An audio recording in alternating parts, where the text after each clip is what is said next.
Ngibingelele kuwe mlaleli, ngiyathemba ukuthi aphilayo. Mina ngizocela kuwe laphana-ke ukuthi-ke uma ngabe usamusha kuleli khasi-ke leli-ke wenze okulungile laphana, ucindezele ibhathini subscribe nje, kubiza imali kumahhala nje, ukhishwe nesenti-ke elimnyama-ke leli-ke khona uzokwazi ukuthi-ke uthole zonke iy'ndaba-ke ezintsha-ke ezenzakalayo kulo-ke leli khasi-ke leli-ke kusukela-ke manje-ke. So ongakwenza nje lapho usungixhase ucindezele ibhathini usubscribe njengamanje-ke. Udaba okulethele lona namhlanje sesekuveleke laphana-ke insizwa-ke yaveza-ke okunye-ke laphana-ke imfihlo enkulu-ke ithi-ke laba-ke be-MK-ke bayazi ngalolu daba, into vele-ke abebeyazi njengoba sonke sazi ukuthi-ke abantu abaningi abakwi-MK basuka kuyo-ke i-ANC-na-ke. Lo mlisa lo beseveza-ke enye-ke imfihlo, kodwa-ke mina ngifuna usezwa ngampela into enza nje ngizodlala ividiyo nje uzizwele wena-ke ngawakho amandla. Masicela laphana usuzwile-ke le video ungene kuma-comment section ufushe umbono wakho ngalolu daba-ke lolu-ke sigcine ibhathini nje subscribe nje, akubizi imali kumahhala nje, ukhishwe nesenti-ke elimnyama-ke leli-ke. Nayo-ke le video-ke awuyithokozele. Weheya, impi yesende. Kwababa omncane nobaba omdala ohlala ekhaya likhulu, ungaphumile.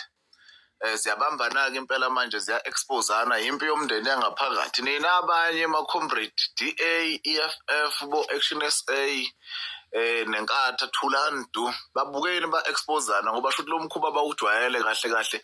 Bese umndeni besazwana kuhlangene, ubikhona lento yokuthi kuluthe umphakathi. Kubona izinto yifikele kubona, zenziwe bona, qale kudle bona, kukhe bona amanzi omphakathi, kuyina abanye omakhelwane bewathola. Bayekelene ngoba baya-expose-ana, anti ba-expose-ana bodwa niyababo. Kuvela isikibha esihlaza kodwa noma singayiboni lezi ezinye ngoba phela sazi ukuthi kwenzakalani. Kulungile abenze ngendlela yabo ngoba shuthi lento ayiqali kudala yabakhona. Phela ukukhumbule nobaba omncane lo wahlulwa umthetho ngale ekhaya likhulu,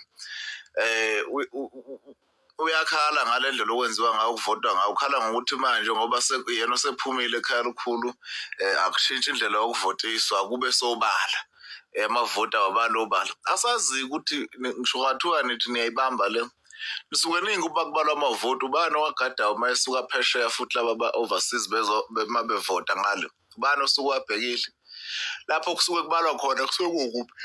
Kubheke ngayo ubani ophantshi iy'namba emshinini kuze kurelizwe ama-result? Hhayi, asazi Nkosi impela, siyoke size, siyoke sibone, soyicela ivuthiwe.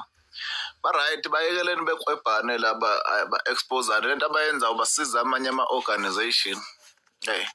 Futhi yabona laba abanye bey'kibha ey'bomvu bathule ngoba beyizilimi.